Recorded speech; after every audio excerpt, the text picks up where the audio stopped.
Eu convido todos a fecharem os olhos, a elevarem os nossos pensamentos a Deus, ao nosso Mestre Jesus, agradecendo a espiritualidade maior, os nossos anjos da guarda, pela oportunidade de estarmos aqui hoje, mais uma terça-feira, mais uma semana se iniciando, agradecendo por ter levantado hoje, por ter tido a oportunidade de viver o nosso dia, os nossos momentos.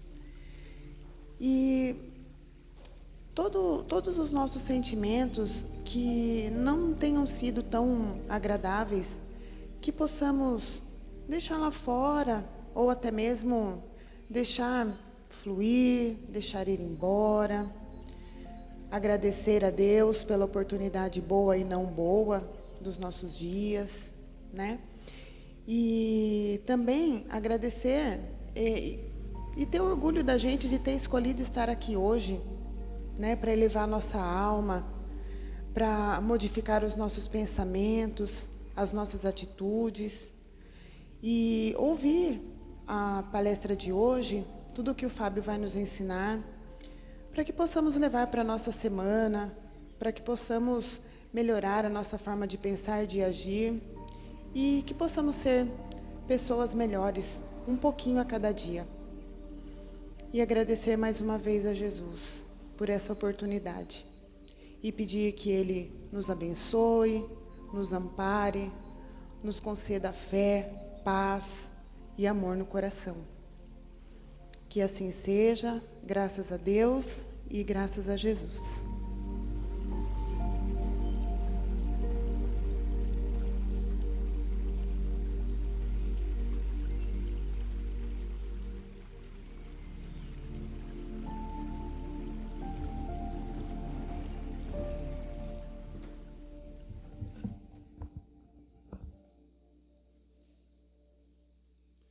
Boa noite, gente.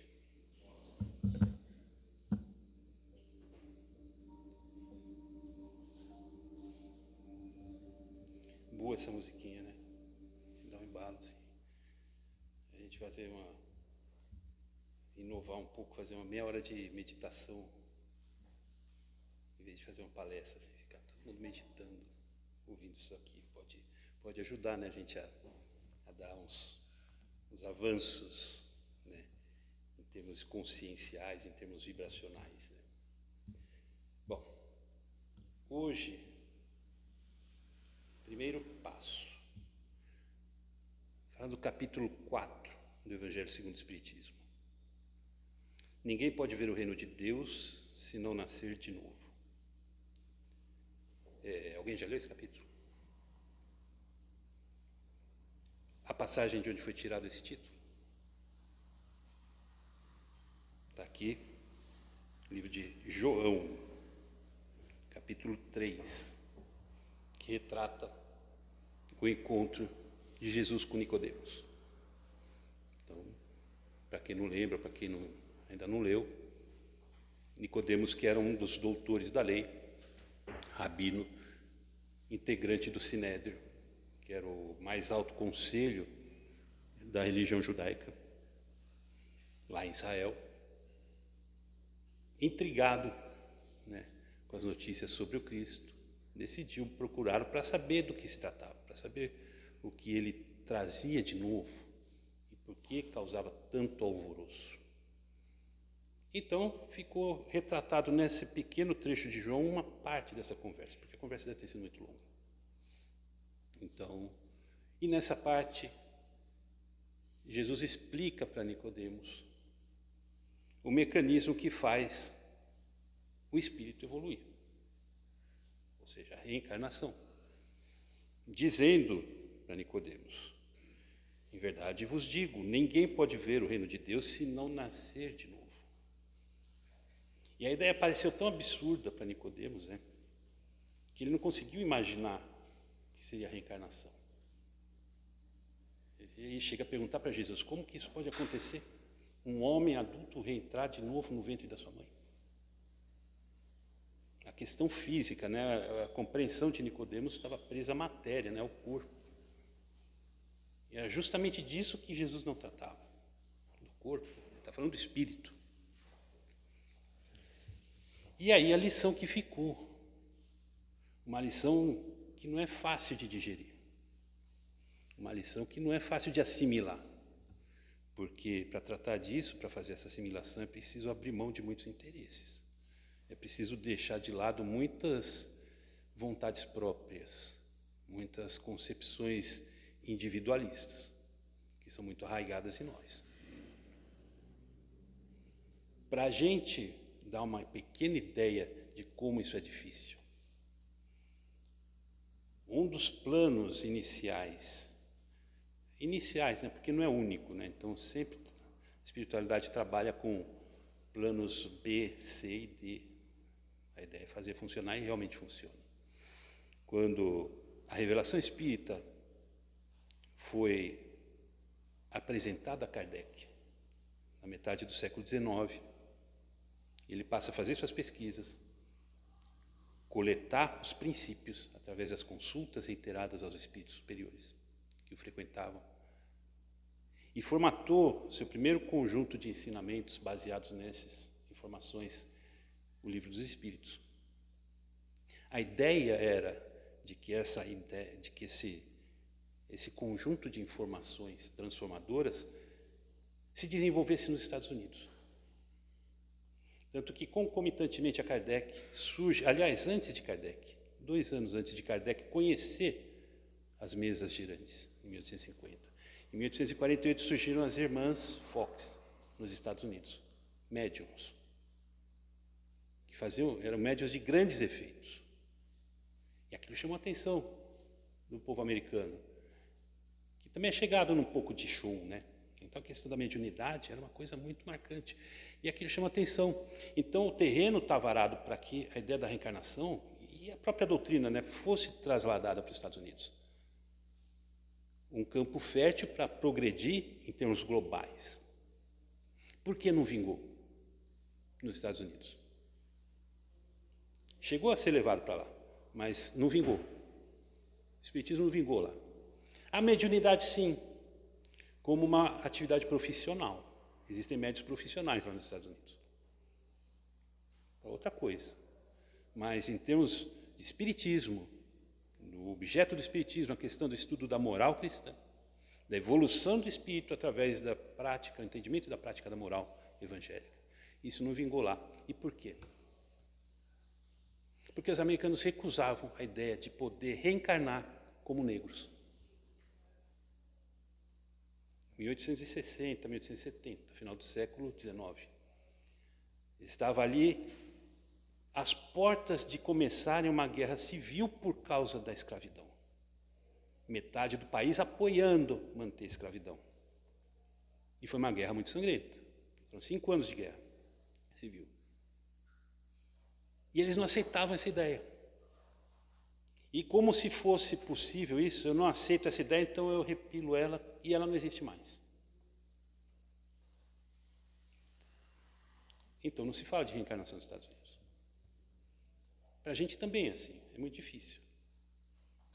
Chico Xavier dizia que um dos principais aspectos para a gente reconhecer um espírito encarnado aqui na Terra, que não fosse de origem da Terra, ou seja, um dos espíritos que vieram exilados de outros mundos, né? E isso não é nenhum motivo de orgulho, né, se reconhecer nessa situação, né? Porque só mostra que a pessoa é muito mais cabeça dura do que os espíritos da Terra normal, porque já estão errando faz mais tempo. Mas é justamente isso, ele falou, esses espíritos, sim, já têm a facilidade de lidar com a ideia da reencarnação, porque já estão há muito tempo estudando e vivenciando isso. Os da Terra ainda são novos comparados com esses. Então ainda não estão assimilados. Quem se interessar pelo assunto, tem um livro muito interessante do Inácio Ferreira, psicografado pelo Bacelli, chamado A Quinta Terra, que mostra exatamente situações de espíritos que não se dão sequer conta de que desencarnaram e que reencarnaram de novo. Tamanha ignorância com relação a esse fato e a sua inércia com relação ao tempo e as circunstâncias que passam por ele não consegue entender. Muita gente já viu, tem muitos romances que narram isso. O sujeito que desencarna, mas ele continua vivendo na mesma casa. Como se estivesse vivo. Porque ele não entende. A pessoa tem uma ideia muito primária, vamos dizer assim, do que vai acontecer depois de morrer. E não digo só do espírita. Qualquer religião, qualquer pessoa que tenha se dedicado a pensar um pouco, o que será que vai acontecer comigo depois que eu morrer? Aí vai pensar, não, o céu, as nuvens, a harpa. E nem se dá conta, tipo assim, por que harpa? Eu gosto de violão, não podia ser um violão, por exemplo. Nem isso chama atenção, ela aceita. Por quê? Porque, na verdade, é uma visão superficial, muito precária, ela não está interessada no assunto. Então, ela deixa. Ela absorve aquilo que lhe oferece, né, que está ali, e ela não se dá conta disso. E aí, quando ela se depara com a realidade, ela não sabe o que está acontecendo. Até porque a gente vê, né, tem inúmeros relatos, basta pegar o livro O Céu e o Inferno, que não leu ainda. As entrevistas dos espíritos que são cortados por Kardec. Não muda absolutamente nada. Desencarnou, o sujeito continua exatamente o mesmo, com os mesmos pensamentos, os mesmos conceitos, os mesmos preconceitos, os mesmos sentimentos, os mesmos sentidos. André Luiz não relatou que ele sentia a úlcera, a doença de estômago que o matou, quando o espírito sentia sede, sentia fome. Não muda. Aí o sujeito se vê na situação, para ele não morreu, porque ele não sabe. E continua fazendo as coisas como se vivo estivesse, se encarnado estivesse. Na sua casa, no seu quarto, no seu trabalho. Fica lá obsidiando, sem querer. Ele não tem essa consciência, mas está ali. Inerte, ali, imóvel na sua jornada. Então é uma coisa difícil lidar com a ideia da reencarnação. A doutrina espírita veio porque é peça fundamental. Se a gente não entender esse ponto, fica difícil trabalhar com o conceito de evolução, de progresso. Porque o que vai impulsionar o indivíduo a progredir? Acabou minha existência, estou aqui com 68, 76 anos, você faz aquela retrospectiva, você fala, puxa, podia ter feito tanta coisa que não fiz. Agora não tem mais tempo, acabou. E aí? O que vai te impulsionar a querer melhorar com essa ideia de finitude? Eu estou com 50, né? 52 no meu caso. O corpo é de 35, eu sei que engana, mas é 52. Aí você fala, já passou do pico, né? Já está na fase da descida da montanha. Já passou da metade.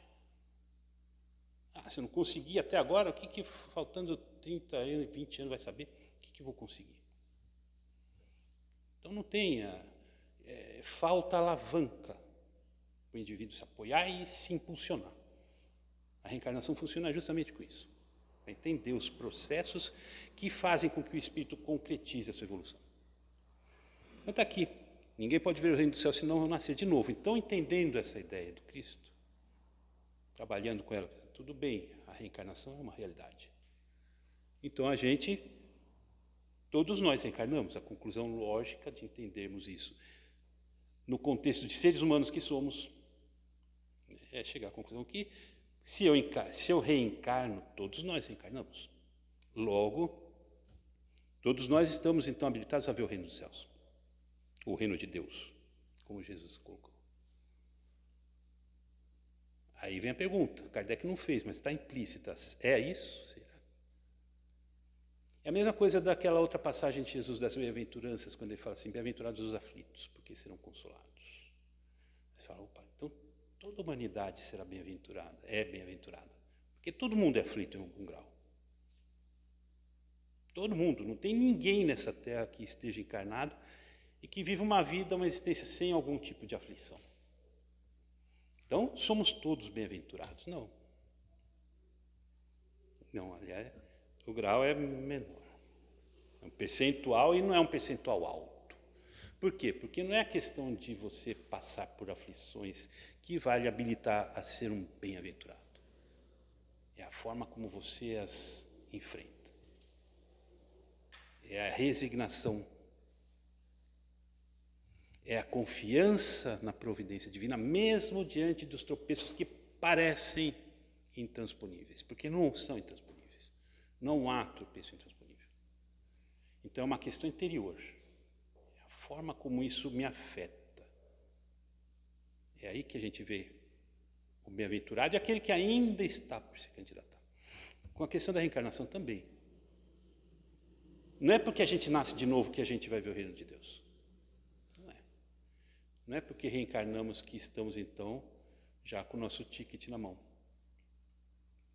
para acessar os portais celestiais e habilitarmos a receber a nossa harpa, um violão, uma bateria.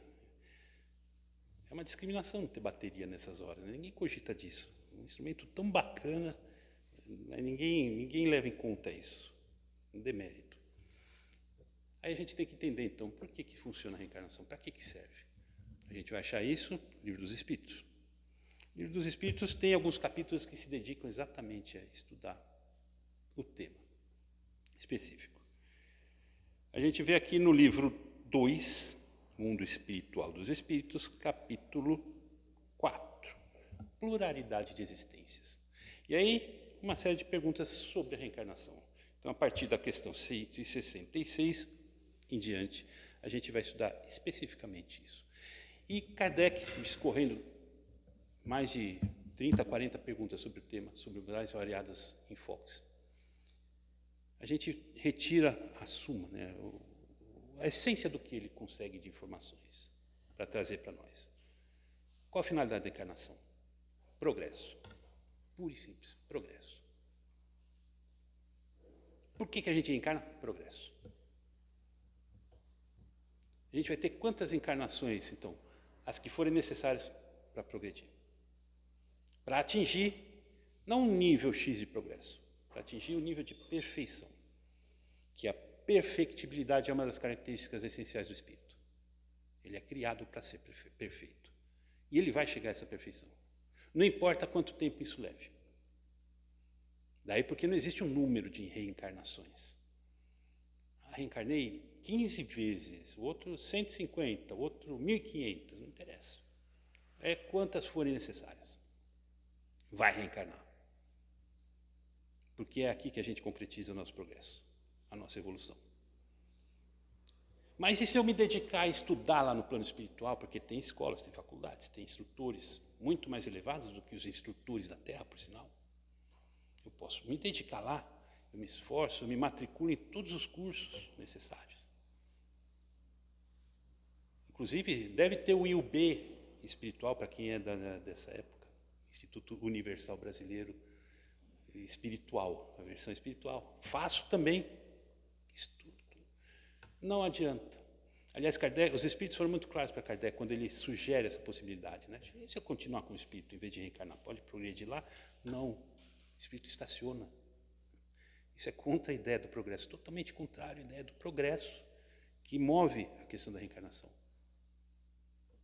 Não funciona. Fica estagnado. Você vai aprender, você vai adquirir conhecimento? Pode. Mas esse conhecimento só vai funcionar se você puser em prática. E só dá para pôr em prática aqui. Daí porque a reencarnação. E há um segundo aspecto também, justiça. Mas que tipo de justiça? O sujeito assistiu domingo à noite lá no Cine Corujão, lá, Charles Bronson, Desejo de Matar. Justiça, o justiceiro. O cara sai matando todo mundo que ele acha que é bandido na cidade. É justiça? Não. A gente está falando do sentido verdadeiro, na acepção evangélica do termo. Justiça das coisas. O que é essa justiça das coisas? É o equilíbrio. Quando Jesus traçou a regra áurea do conceito de justiça, né? A cada um segundo seus atos, a cada um segundo suas obras. Então, é necessário que esse equilíbrio seja mantido, ainda que aparentemente não pareça surgir na superficialidade de uma existência. Muita gente vive existências muito difíceis, que não parecem justas de acordo com a nossa consciência materialista. E ao mesmo tempo a gente vê outras pessoas levando existências muito felizes, que também não nos parecem justas segundo essa perspectiva da nossa justiça material. E aí, por essa perspectiva, isso nos afeta. Isso é capaz de afetar a nossa fé. Por que que eu sofro e aquele sujeito lá, picareta, está lá, bonzão, ricão, felizão? Onde a justiça disso tudo? Então, não é numa encarnação que a gente vai ver isso. Porque não dá tempo. Porque as condições não se reúnem apenas em uma encarnação. Daí a necessidade dos ciclos reencarnatórios. É a partir deles que esse equilíbrio se restabelece. E é a partir deles que as consequências do desequilíbrio vão ser elaboradas, vão ser reorientadas, vão servir de elemento para a reorientação do indivíduo. O aspecto pedagógico, que é o terceiro da reencarnação. Progresso acima de tudo, e mais a justiça divina e a pedagogia do espírito. É para isso que serve a encarnação. Legal, começamos a compreender melhor. Eu vou viver de novo, vamos todos viver de novo. E é uma ideia tão boa saber disso. É um conhecimento tão bom que a gente não consegue ainda viver em função desse conhecimento. A gente estuda, lê, claro, reencarnação, tudo bem. Mas a gente não vive em função disso. E a gente perde muito não viver assim. Exemplo, o sujeito que gosta de música. O cara assistiu Amadeus na TV, Mozart. Um baita filme, por sinal. E vê Mozart tocando, né? A gente lê a história de Mozart. O cara tocava, ele compunha óperas com 4 anos. Claro, aí a gente já vê também a parte prática do fenômeno da reencarnação, né? Como é que uma criança de 4 anos pode compor óperas, compor sinfonias? É óbvio, ela não está aprendendo ali o piano, ela já traz isso na bagagem. E é justamente isso. Em um livro, agora não vou lembrar qual foi. Não vou lembrar qual foi. Mas foi dito que Mozart, para ser Mozart, ele reencarnou mais de 15 vezes como músico. Para adquirir os conhecimentos e para trabalhar os seus sentimentos com aquele conhecimento da música que ele foi desenvolvendo. Porque conhecimento é uma coisa que o espírito não perde. Dinheiro, casa na praia, carro, isso perde, porque fica aqui, não é nosso. Então a gente nem perde porque não ganha, na verdade, não é nosso. Mas conhecimento, isso é nosso. Não perde. Então, para quem gosta de música e de repente gostaria de ser um Mozart, você pode programar isso. Eu vou começar a estudar música hoje. Se eu não tenho um piano em casa, pelo menos eu vou comprar uma apostila para entender teoria musical. Aí estudando. Eu não perco, é um conhecimento que eu já vou adquirir. Para numa próxima encarnação eu já levar esse conhecimento comigo. E daqui a 2, eu já tenho o que eu levo dessa, mais o que eu adquiri na próxima. Eu faço uma programação. A gente tem esse poder de programar o nosso futuro. A gente pensa muito nas consequências. Estou reparando a burrada que eu fiz lá atrás. Nossa, agora estou pagando os meus erros. Tudo bem. A expiação é uma dos elementos que a gente trabalha muito nessa condição de mundo de prova e expiação. Mas a gente se esquece que, além de ver o passado, a gente tem o poder e a oportunidade de programar o futuro. Eu quero ser médico. Tudo bem, hoje eu não... Tem alguns problemas. Eu, por exemplo, eu não consigo ver alguém dar uma injeção em alguém. Então já a eliminação é sumária. Mas tudo bem, eu posso comprar um atlas de medicina e estudar o corpo, os músculos do corpo humano, os órgãos. Isso eu posso estudar e esse conhecimento eu não vou perder. Sou eu trabalhando uma conquista futura, programando-me para o futuro. Mas a gente não faz. Quando muito a gente olha para o passado, estou reparando meus erros. Estou pagando as pedras que eu joguei na cruz. É um uso equivocado do conceito da reencarnação. Então, muito acontece. O erro, o uso equivocado, a compreensão equivocada e o uso equivocado. Isso nos faz perder oportunidades. Então, quando a gente lê, ninguém pode ver o reino de Deus sem nascer de novo. A ideia do reino de Deus, ou seja, da perfeição, a ideia de sermos como Jesus falou, eu e o Pai somos um. Chegar nesse nível de comunhão com Deus, sabe? É muito para a nossa cabeça, mas é o nosso futuro. Deus e nós sermos um. Nós funcionarmos de acordo com o pensamento direto de Deus. Sermos médiuns diretos desse pensamento. Isso lá na frente. Mas isso não está garantido hoje. Mas nós reencarnamos, mas isso não basta. É preciso saber usar bem a reencarnação. É preciso saber reencarnar, saber usar bem o instituto. E com a questão da aflição, para a reencarnação é a mesma coisa. Reencarnar, todo mundo reencarna. Você pode reencarnar 1000 vezes, sem sair do lugar. Não tem problema nenhum. Acontece. 1000 vezes acho que é difícil. Uma hora vai vir uma enxadada para o indivíduo se movimentar, nem que seja pela força. Aí a gente entende aquela frase famosa no nosso meio, né? A pessoa só chega no espiritismo pelo amor ou pela dor.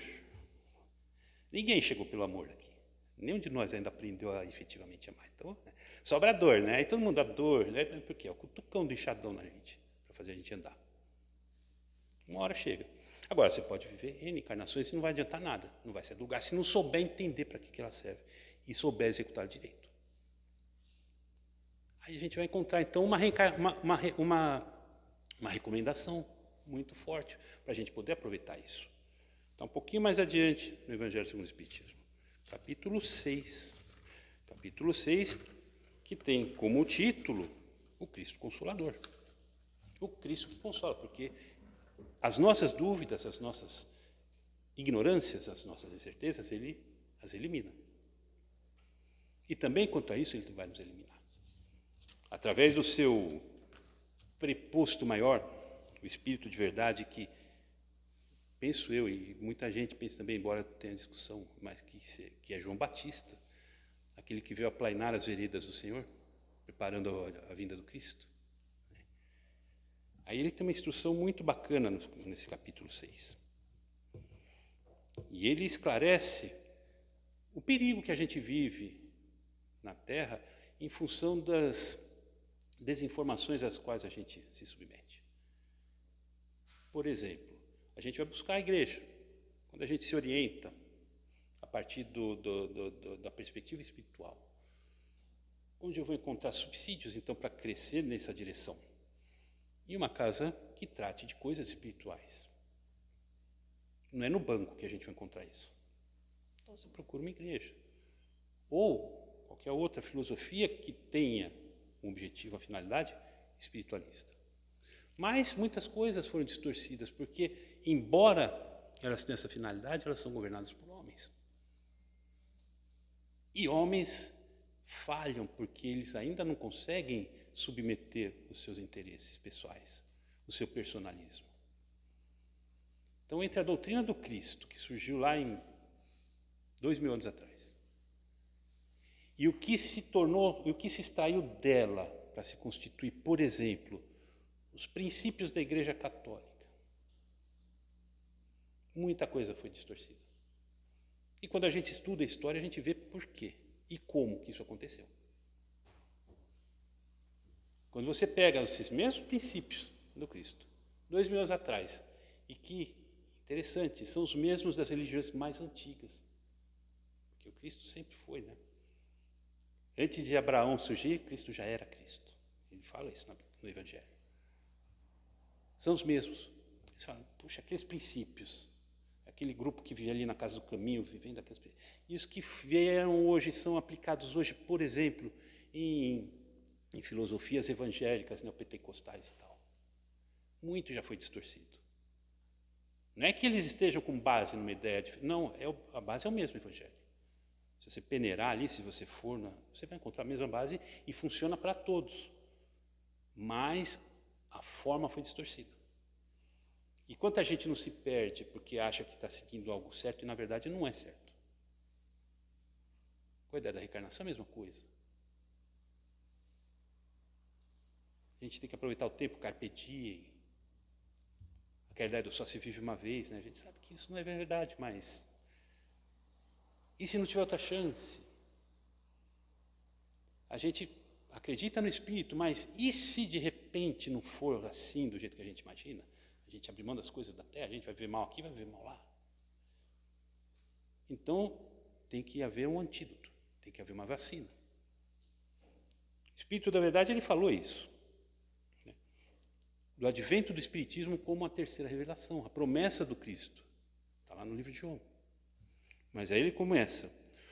Os homens ingratos desviaram-se do caminho reto e largo que conduz ao reino do meu Pai. E estão perdidos nos ásperos e estreitos caminhos da impiedade. Distorce tudo.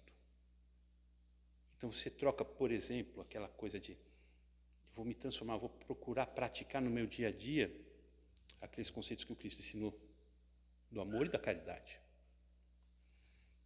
Aí você absorve, não, mas peraí, tem uma opção aqui.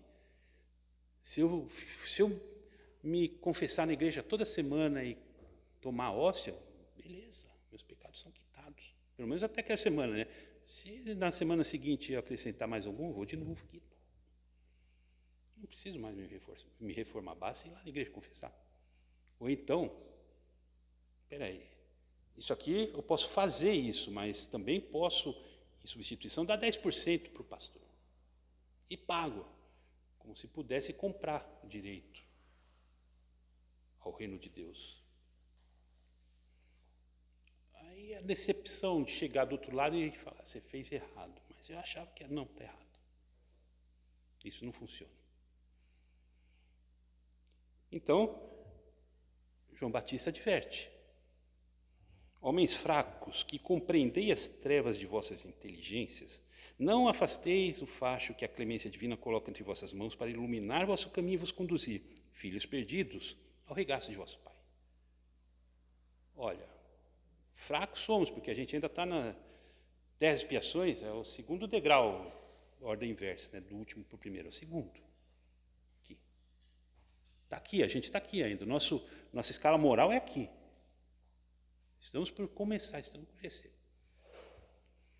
Fracos que são, mas que já entenderam as trevas de vossa inteligência, ou seja, a necessidade de aprender. Aqui, cara, eu sei tudo porque eu já li o resumo do Evangelho lá que na revistinha na catecismo. Não, isso daí não. Aquele que lê o Evangelho, que lê a doutrina, e que quanto mais lê, fala, eu não entendo, isso aqui é difícil, parece que preciso estudar mais. E de fato, isso é uma coisa que realmente acontece. Porque as coisas se dilatam, né? Não desperdicem essa luz que a doutrina espírita veio trazer para vocês. Porque, em verdade, esse cara, que embora reconheça-se ignorante, privado dos conhecimentos ainda, mas que busca esses conhecimentos, justamente porque ele sabe que precisa. E busca. Está aqui a luz para iluminar o seu caminho. É a doutrina espírita, está aqui. E aí ele conclui, espíritas, amai-vos, eis o primeiro mandamento. Instruí-vos, eis o segundo. Todas as verdades se encontram no cristianismo. Os erros que neles se enraizaram são de origem humana. E eis que além do túmulo que acreditáveis o nada, vozes vos clamam. Irmãos, nada perece. Jesus Cristo é o vencedor do mal. Sede vós os vencedores da impiedade. O amor é o guia. Isso em qualquer lugar que a gente pegue, qualquer elemento qualquer alavanca que a gente use para se impulsionar. Mas, instruí-vos. Quer entender bem como funcionar a sua reencarnação? Instrua-se. Quer entender bem os mecanismos que fazem o espírito se desenvolver, tanto em um quanto em outro dos planos em que ele transita? Instrua-se. Aprenda. Estude. Aproveite esse manancial. Estude. Porque ele foi feito para isso. Podia ter deixado. Podia ter deixado no plano dos mistérios de Deus. E a gente vê, é curioso isso, né? Na Igreja Católica, muita coisa é oculta. Eu fiz, até a primeira comunhão eu fiz, né, no catolicismo. Era oculto. Então tinha coisa que você perguntava, tinha aula de catequismo. Era da grade curricular da 4ª série. Tomava pau se não passasse de ano na prova de catequismo. Eu perdi o ano. E você pergunta, é mistério de Deus. Isso é mistério. Entende? Então, te chamava a usar uma fé sobre-humana, né? Bom, não vou entender o que é, porque é um mistério, mas assim, ainda assim eu vou.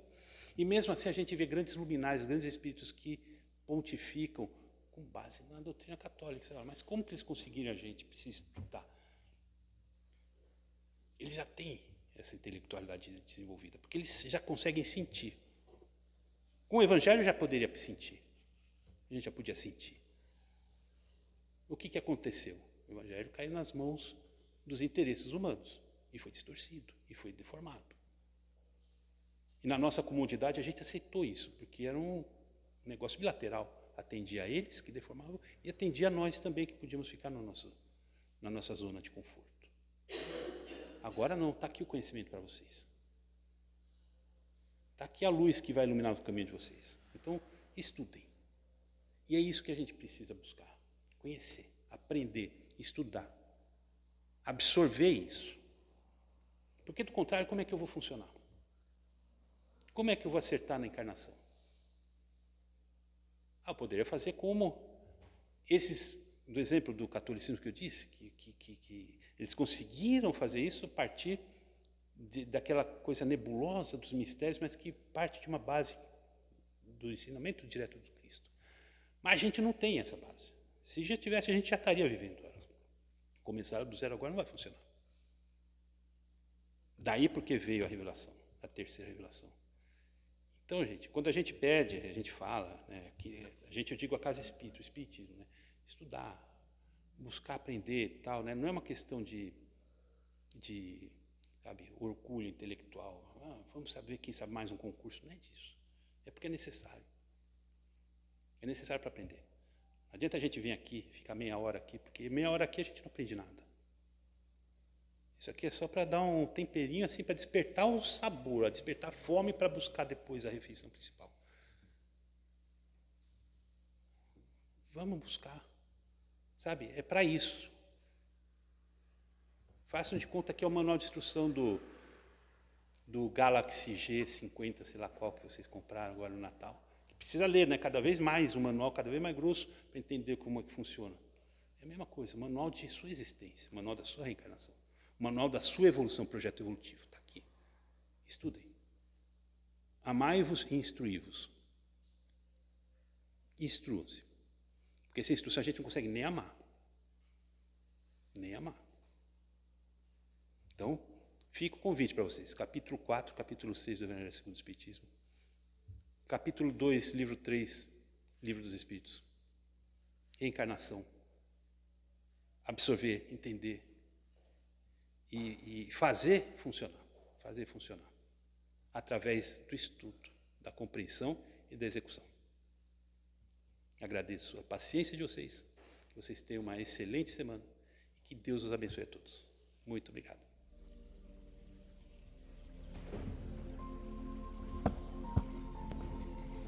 Pai nosso que estás no céu, santificado seja o vosso nome, venha a nós o vosso reino, seja feita a vossa vontade, assim na terra como nos céus. O pão nosso de cada dia nos dai hoje, perdoa as nossas ofensas, assim como nós perdoamos a quem nos tem ofendido, e não nos deixe cair em tentações, e livra-nos de todo mal. Que assim seja, graças a Deus, graças a Jesus. Amém.